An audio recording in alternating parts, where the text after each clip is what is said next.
Hey everybody, welcome back for another episode about Ruby on Rails and programming in general.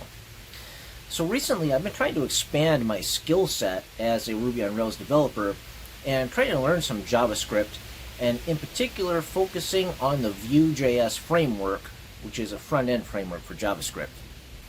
So one of the projects I'm working on, actually more than one project I'm working on, has a front end that's written in Vue, and I'm taking this as an opportunity to learn and expand my skill set. And in so doing, it's kind of made me think a lot about some of the questions I receive from viewers watching my channel, which is, how do I learn a new programming language? And in particular, how do I learn Ruby on Rails? And this question often comes in the form of, hey, Winston, what do you think about this or that class or this course? What book should I read? How do I get started?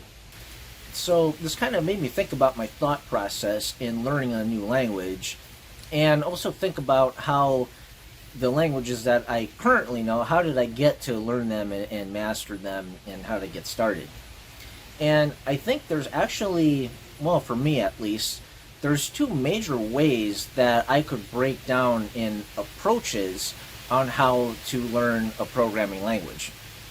So one approach you could take is a very bottom-up kind of approach, where you get a book, you sign up for a class, you have some sort of tutorial that's going to walk you through the programming language from the very bottom up, and it's going to teach you all of the control structures and how classes work and how the compiler or interpreter works, all these things that you kind of need to know from the very bottom up, and then you're kind of building onto that and adding to it, and it's a very formalized structure.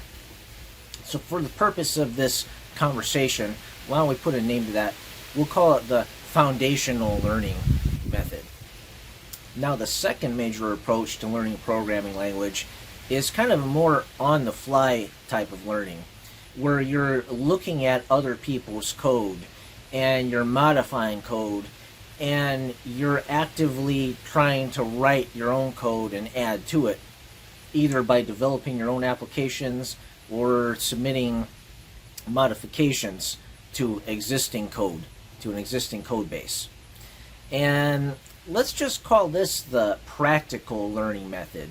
And this is a lot more unstructured of an approach and way of learning a programming language. It doesn't really follow a linear path, because what you're doing is you're only learning what you need to know for the particular task at hand, for the feature that you're building or whatever bug that you're trying to fix. Now, in my experience in programming, I found that to really master a language and get good at it, you have to do a little bit of both. Well, actually, you have to do a lot of both. But probably, in the end, you're probably going to end up doing a lot more of the practical side of learning that's kind of unstructured and just what you need for right now, and adding to that body of knowledge. So let's start with how I learned Ruby on Rails. That was kind of the foundational sort of approach. So when I decided that I wanted to get into web development and that I was going to focus on the Ruby on Rails framework, the first thing I did was I got this book. It was like How to Learn Ruby on Rails in X number of days. I forgot exactly what the name of the book was, but it was about Rails 3. And that book was great because it walked me through all of the basics of how to get started, because I had no idea where to get started. I knew nothing about Rails. I did do some web development before, but it wasn't in the whole MVC structure. So this book had explained MVC and some of the concepts that are behind the Ruby on Rails framework. Things like don't repeat yourself, and other just ways of thinking about how you're going to design the application. And it kind of also walked me through a lot of the common gems that are used in a Ruby on Rails program, and just the overall structure, which is kind of hard to explain. So it gave me a lot of good context around how Ruby on Rails operates from the ground up. Now, at some later point in time, I ended up taking an online class. I think it was from a website called Code School, where the topic was about writing RSpec tests, and that gave me a good foundation for RSpec testing.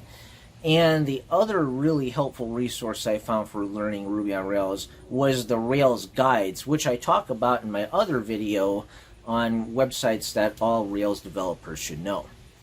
However, I didn't really start to get good at writing and modifying Ruby on Rails code until I actually started doing it. One of the great things about Ruby is that it's an open source language so that you could look at anybody else's source code.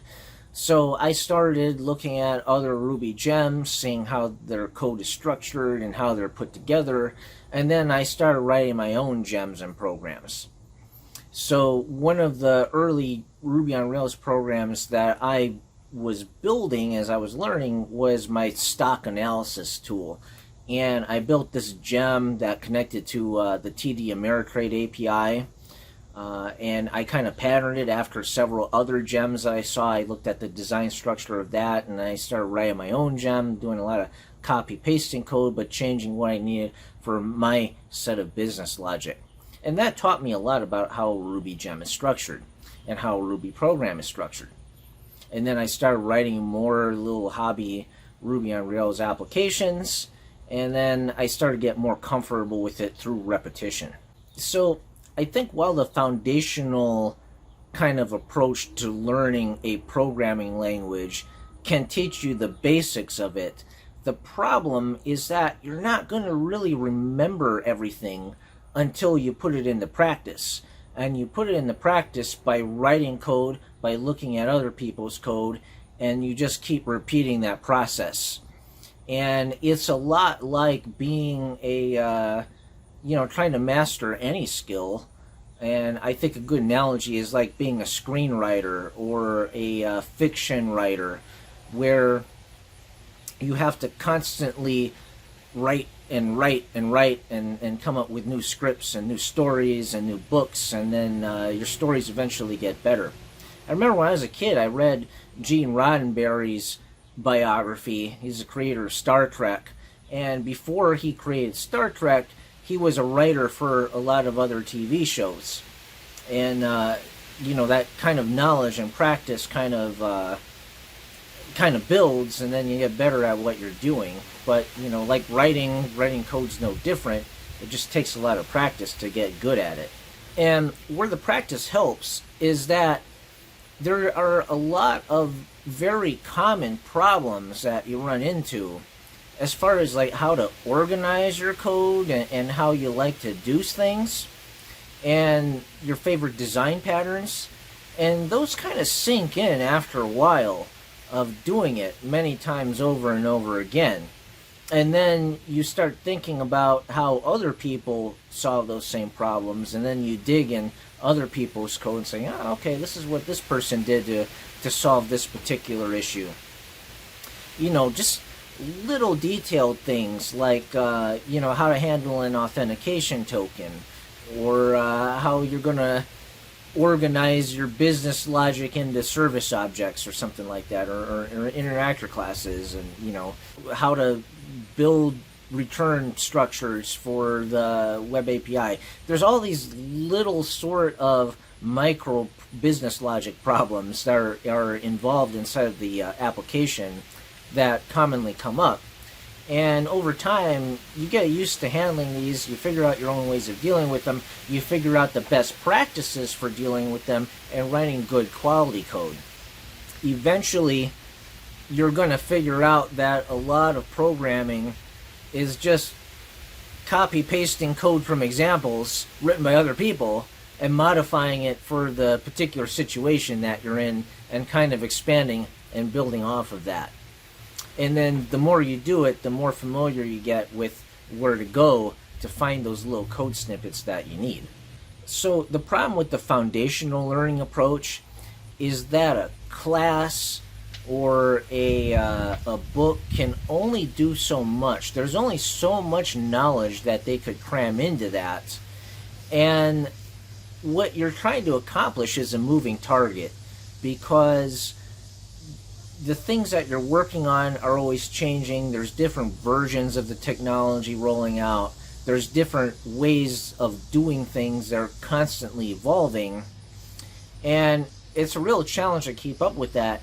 They could only fit so much into a book or a class. They could give you a foundation on where to go, but it just kind of teaches you on where to start and how to learn. And then there's a lot more to it than that. And I think that's the reason that, if you look at like a college education, well, it's not worth a whole lot in the real world as far as real world experience goes, because when you're in like a college level class, yeah, you could learn about the particular topic that you're studying, but it's in this kind of sterile environment that isn't really practical and how they do things in the real world. It may not actually be all that up to date. So that's why experience is highly valued in this and other industries. A lot of people, they sign up for these coding schools. They take like a 12-week boot camp or whatever, and they think that they're going to come out of that and they're going to learn how to be a programmer, and then they're going to get this wonderful job and they're going to be an expert at this particular skill.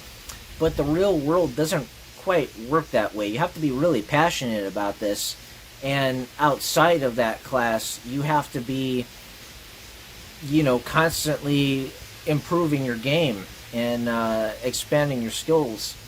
And a lot of people, I think, are kind of unprepared for that. They kind of do the work in the class and they learn a few fundamentals, and then they're kind of surprised that that isn't enough to get them to where they want to be. I think a lot of people, they kind of get burned out quickly, especially in something like software engineering. And then that's why a lot of employers are skeptical of hiring people that are fresh out of a coding boot camp, is because, maybe you learned a lot in the boot camp, but could you really handle the grind of doing this every day and just constantly leveling up your skills and expanding onto that body of knowledge? Do you have the passion to follow through with that? And very few people do. So the foundational learning approach is kind of like trying to learn how to drive a car by reading the operator's manual, or by taking a 6-hour driving class where you learn the rules of the road. You could read all you want about a topic, or in this case, this example, learning how to drive a car, but it's a completely different experience from getting into that driver's seat and then putting it all together and learning how to operate the vehicle along with following the rules of the road and getting to know how that vehicle kind of functions. It's a completely different experience, and you need both in order to be a good driver.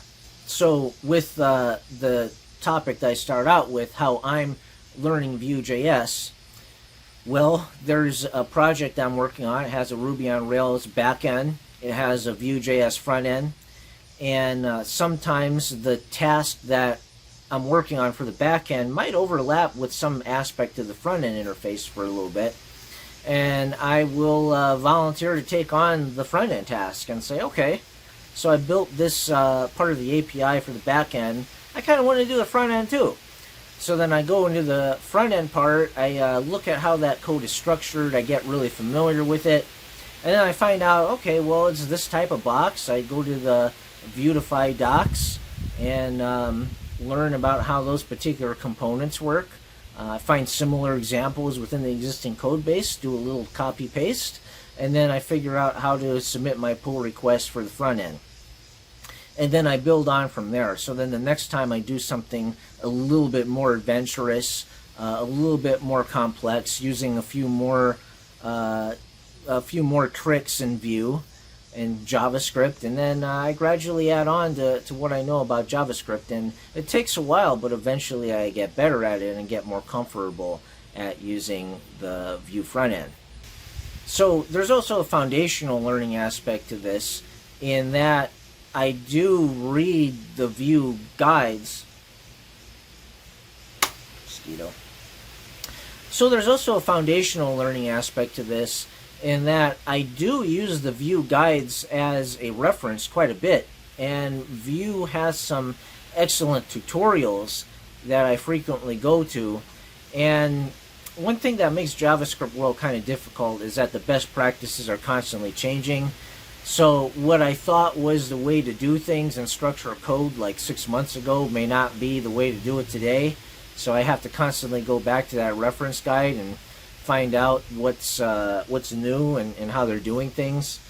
For example, there's something called the composition API, which is relatively new. Like last year I was coding my Vue code a certain way. Now there's a new way to declare your script functions and organize your templates, so I had to learn that.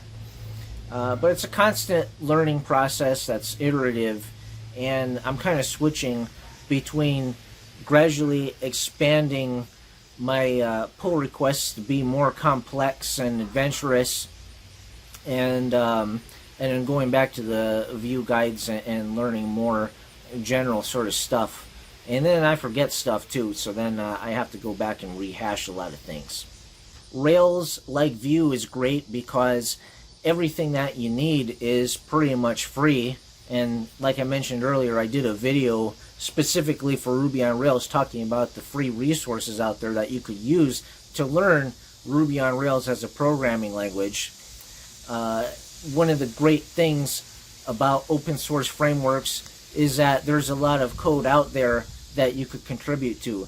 You could write your own libraries in the language and make those available for other people to use, or some of the libraries that you might be using, some of the Ruby gems out there, you might be able to contribute to. You could contribute to Rails itself if you wanted to. And contributing open source, doing bug fixes, is a great way to get learning a new programming language. So anyway, that's all I have to say for today. I just know that a lot of the people watching my channel are kind of new to programming, and they want to learn how to up their game. I hope this video was useful to you. If it was, go ahead and give this video a like, thumbs up, and subscribe to my channel for more content like this. I'll see you in the next video.